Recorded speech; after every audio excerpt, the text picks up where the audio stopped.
Was Moses, because he gave sacrifice and he succeeded, was he a Christian? Christianity, it is connection that connects you with your God.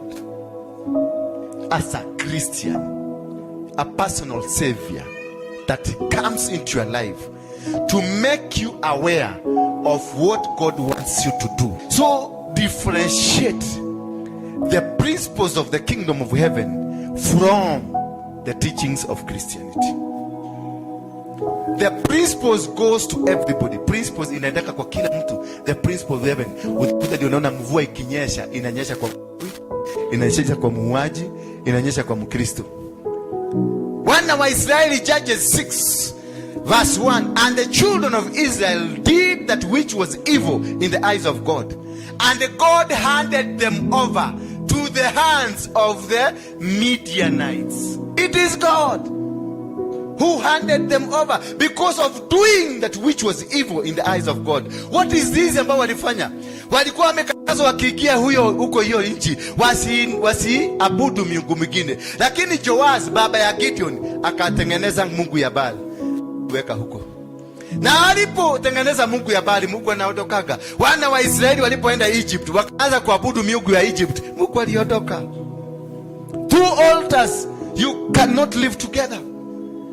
Ukianza kuabudu shetani, unaweka gedhito, unafugilia gedhito kwa suruali yako hapa, Mungu anakuondokea. Ukipanda kakitu kwa nyumba yako, Mungu anakuondokea. Kwa sababu you cannot live together.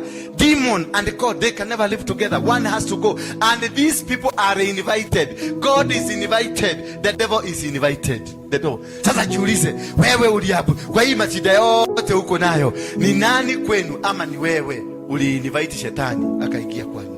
Kama kuna mambo ya kusubua ama ni biashara, kila kitu, nothing is succeeding. Ask yourself, when and how the devil was invited into you? Because there was an invitation. Na ndio nakuta wale watu wa Freemason, utaingia, it is a date, utaingia ndani yao, utakuwa recruited, utafanywa mambo yote, lakini at the end of the day utatoa an ultimate sacrifice, utaitisha mtoto. Bwana Yesu asifiwe sana. Kitisha mtoto kidogo kidogo kulingana na vile vitu unaambiwa sasa, leta kitu kingine, leta bibi yako. Wakiendelea kutoa, uendelee, nasikia leta kwa yako. Ukiendelea wakienda hivyo, unafika sasa unakwambia sasa ni wewe tunataka. Because kwa shetani hakuna kitu ya bure. There is nothing for free. When you go to the kingdom of the devil, there is nothing. Hiyo ndio nguvu ya madhabahu. It will control and manipulate and make sure that you subscribe to anything they will invite. Jakobo alibariki watoto wake wote, na akabariki Juda, akamwambia Juda, ndugu zako zote watakuinamia, maana wewe utakuwa mfalme. Juda alipooa akaoa mama, akazaa watoto watatu. Alipozaa watoto watatu, mtoto wa kwanza akaoa mwanamke, lakini akafanya visivyo na Mungu, akakufa. Alipokufa huyu mwanamke, brother yake mtoto wa kwanza akaambiwa, chukua huyu mwanamke ambaye alikuwa wa brother yako mkubwa, uzalie brother yako watoto. The condition was, chukua bibi, lakini watoto mtazazi wako ni wa brother yako.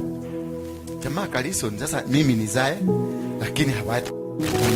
But because Judah was looking for a promise of God, ile Jacobo aliwa promise that from your womb you will produce a king.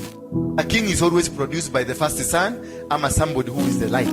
Bwana Yesu asifiwe sana. Lakini in that process wakaanguka mtihani. Kijana wa kwanza akakufa. Wa pili alipoambiwa, wewe ingia hapa utolee brother yako mtoto, alifanya nini? Hakuingia, alilala na mwanamke, lakini akaachilia chini. Mungu akiwa mbinguni akakasirika. Alipokasirika akaua the second born. Sasa the third born mwenye akichukua huyu mama, naye akakuwa ni mtoto mdogo. Akasema mama akae agojee huyu akue. This is the line that is supposed to produce a king. Mama na ujanja yake, bibi ya Juda akakuja akakufa.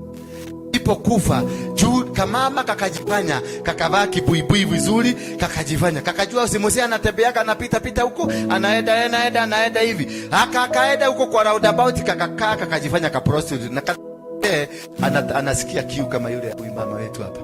anasikia kiu. Kama dega yuko kamekaka bila kwenda kufanya hii maneno. So kamzee kalikuwa na kiu, kakatoka kakakuja kakaona prostitute. Kalipoangalia kabia prostitute, kaambia utanipatia, najua mimi maneno si vizuri. Kama mama kamwambia utanipea nini? I want you to trace from there. Kama mama kalimuuliza utanipea nini? Mzee akamwambia nitakupatia busi. Mzee akaambia basi lete. Akasema sina busi, labda niende nyumbani. Lakini kabla niende nyumbani, sasa tumalizane kwanza. Akamwambia basi nipatie kitu nishikilie ndio ulete. Bwana Yesu asifiwe sana. Akaambiwa toa kitu nishikilie ndio uende busi. Aliitishwa nini? Mama akamwambia, "Ni nini umevaa kwa kidole? Ni pete." Lete. Akamtolea. Akamwambia leta hiyo mkwajo umebeba hiyo. Akampatia mkwajo. Akamwambia sasa kuja, ingia. Mzee akaikia, kumbe mama alikuwa ametime. Alikuwa na wakati wake wa kuconceive. Akakuwa na mimba. Alipokuwa na mimba, mzee huyu alipoenda nyumbani alienda kaambia rafiki yake, nimekutana na maraya mwingine hapo na nimefanya na hii busi chukua. Pelekea yeye. Utakapekea atakupatia ile ring yangu na mkwajo yangu. Si unazijua Huyo mtu alikuwa anaitwa Abdullah. Alipofika huko akakuta hakuna mwanamke. Akauliza watu huko, hapa kuna maraya yanakuaga hapa? Wakati hii area yetu hatukuagi na maraya. Takaone madhabahu venye anajua kujitengeneza. Hapa hatukuagi na maraya. Mama ashamaliza na amebeba pete na akabeba mkwajo na akaenda nayo. Na akaenda na akaficha mahali, akajua nimekamata mzee. Mzee akaanza kuangalia miezi 3-4 mama ameanza kunini. Wanaongojea mama huyu kijana akue ndio aduke mama iba. Lakini wameanza kuona mama ameanza kukula ino. Mama ameanza kukula ino. Ikapanda mpaka wazee wakasema iteni ule mama atuambie hii ni nini iko kwa tumbo yake. Mama alipokuwa kaambiwa Juda akasema yule mwenye amelala na huyu mwanamke tutamuua na huyu mwanamke tutamuua. Yule mwenye amefanya nini? Amelala na huyu mwanamke na huyu mwanamke, wote wawili we must kill them. Ni Juda amekalia kiti ya judgment. Mama alipokuja akapata hivyo, akaambia Juda, give me 5 minutes nikimbie kwa nyumba nikuje. Akasema security peleka mama. Mama akakimbia pale, alificha ile pete na ile mkwajo, akaubeba kuja. Akarudi nayo mpaka huko, akafukua kwa karatasi, akaambia mzee Juda, mwenye hii na mwenye hii mkwajo. Juda akaangalia akasema, kweli nimekamatwa, ni mimi nililala na huyu mtu. Bwana Yesu asifiwe sana. It was all meant to destroy the destiny of a prophetic word from Jacob. Jacob had prophesied over Judah that he will produce kings. Lakini kama mama kamekuja na arrangement za kimadhabahu, kamenasa mzee. Sasa mzee ndio huyo akatabio sasa na wasi wengine, toa hukumu. Toa hukumu. Tulisema huyu mtu tutachinja na huyu mwenye mweba tutaua. Sasa toa hukumu. Wewe ndio chairman. Akasema mimi kwa hakika nimeona nimetenda baya, nimefanya mabaya. Now I want to tell you. Go to Matthew chapter number 1. Somebody give me Matthew chapter number 1. I want to look at the genealogy of Jesus Christ. Then you will be able to understand how long will it take if this kind of an altar imekuwa maisha yako. This is the genealogy of Jesus the Messiah. This is the genealogy of Jesus the Messiah, the son of David, the son of Abraham. Abraham was the father of Isaac. Isaac the father of Jacob. Yes. Jacob Abraham was the father of Isaac, and Isaac was the father of Jacob. Sasa nani alibariki mtoto? It is Jacob who blessed his son that he will produce a king. Now let us start counting from Jacob. Jacob has given birth to who? Jacob the father of Judah and his brothers. Yes. Judah the father of Perez and Zerah.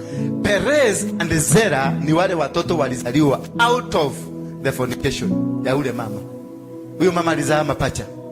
Sasa hawa watoto wanaitwa nani? Perez and Zerah. Sasa tuanze kuhesabu kizazi cha Judah kutoka hapo. That is the beginning of Judah, whose mother was Tamar. Yes. Perez the father of Hezron. Number 2. Na hiyo number tumetoka kwa Judah amezaa. That's one generation. Generation 2 Perez, the father of Hezron. That's generation 3. Hezron, the father of Ram. 4. Ram, the father of Aminadab. 5. Aminadab, the father of Nahshon. 6. Nahshon, the father of Salmon. 7. Salmon, the father of Boaz. 8. Whose mother was Rahab. Boaz, the father of Obed. Whose mother was 9. Obed, the father of? Obed, the father of Jesse. Jesse. 9. And Jesse, the father of King David. King David amesaliwa in the 10th generation because of a sexual sin. Thank you. And that is now Jesus comes in because of an act ya kamama kaliivalisha buibui kakaenda kakakaa pale kakagojea. It was a program to make sure any prophetic word released upon Judah will not be fulfilled at that time. So you can derail your successes, you can derail your miracle, you can derail your successes and anything because of an act, because it is anchored in an altar. This altar, there are altars that are prepared and put in place to make sure you don't succeed. Ndio hata ukitoka hapa ukienda America utapata the same problem ulikuwa na face ukiwa Meru, the same problem ulikuwa na face ukiwa Nanyuki, the same problem ulikutana, the kind of rejection ile ulikuwa na face kwa wazazi wako na watu wa community ukienda hata America, hata where the State House America itakuwa hivyo hivyo. That is the power of altars. That is how they can derail, they can destroy, they can bring anything against you. Altars, we say, it is covering from a spiritual attacks, charges your status to that of God. The demonic altars, that is, we read in the book of Numbers 23 from verse 1 to verse 10. They are raised to kill, to destroy, and to truncate destinies. Every demonic altar is meant to kill, destroy, and truncate a destiny. Once they all get hold of you, your destiny in hata ufanya nini, you go get a loan. They will allow you to get a loan, but they will not allow you to use that loan properly. So before you go and involve yourself into any business, any transaction, any marriage, any whatever that you want to engage with, go first, discover. Kama ni upata kijamaa kia kuolewa, kia kukuoa, enda kwao ujue ni madhabahu gani na ukiaka kwao. Ukipata msichana na umnunulia madazi bili na akubali, peleka yeye kwao ujue kwao kama kwao kuna kuwaka na umweli. Usirukilie kwa sababu that is a life sentence. Utarukilia kimutu lakini kiko na madhabahu. Utarukilia kimutu ukienda kwao, it is disaster after disaster, death after death. Unakuta kwao unaona ni kama uko Langata cemetery.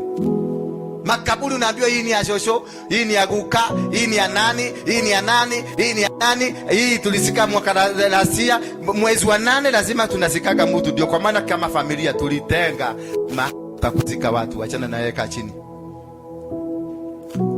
Unasikia familia ilitenga sehemu ya kutengeneza nini? Ya kaburi. Because they know mwezi wa 8 lazima. Kwa sababu kuka yao alikuwaga mugaga, na mwezi wa 8 ndio walikuwa na chija ng'ombe ya kusacrificeia hizo vitu zao. So wakati kuka alikufa wakasacrifice. Na any altar it will demand. Any altar demands. Angalia altar ya cocaine, anatuambia anasikia the urge. Anasikia the urge. If you are under the influence of any altar, the altar will demand you to do. Will make you do it, will make you move towards that. And that's why you see, and you expect they are going to heal you. In the book of Judges 6 verse 1, the Bible says that children of Israel did that which was evil in the eyes of God, and God handed them over into the hands of the Midians for 7 years. Kwa hivyo wewe wa Midiani walikuwa wanafanya ajabu, wanafanya kazi usiku. Wakiweka mpunga wanakuja wanaiba. Wakiweka mahindi wanakuja wanaiba. Wakiweka ng'ombe wanakuja zinachukuliwa na wa Midiani. Hawa wa Midiani waliletwa na Mungu, hawakuletwa na shetani. Lakini wale watu walikuwa wanapigana na nani? Na shetani. So you need to understand what took me here? Ni kitu gani kilisababisha nikafika? Why am I in this situation I am in? Why am I? Ni kwa nini duka yangu nimefugwa ikafugwa, nikafanya hii ikafugwa, nikafanya hii ikafugwa? Why am I here? Could it I wronged God? Is it witchcraft? Before you decide this is witchcraft, this is what? Seek from yourself. Are you correctly with your God? Could it be it is a private army from God? Could it be it is an army that has been prepared to punish you, to threaten you? Baka wakati malaika alikuja katokelekea mtu anaitwa Gideoni. Gideoni aliuliza huyu malaika, "Ule Mungu tulikuwa tunaambiwa alikuwa anatenda miujiza, kwani alienda wapi?"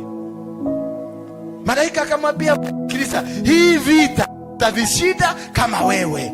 Maana malaika anajua this is not physical. Maana Gideon alikuwa ametengeneza 32,000 men wakwenda kupigana na Wamidiani. Little did he know Wamidiani were the works of God. So he was preparing the people of God to go to fight against the people of God with the same missions. So he was raising an army.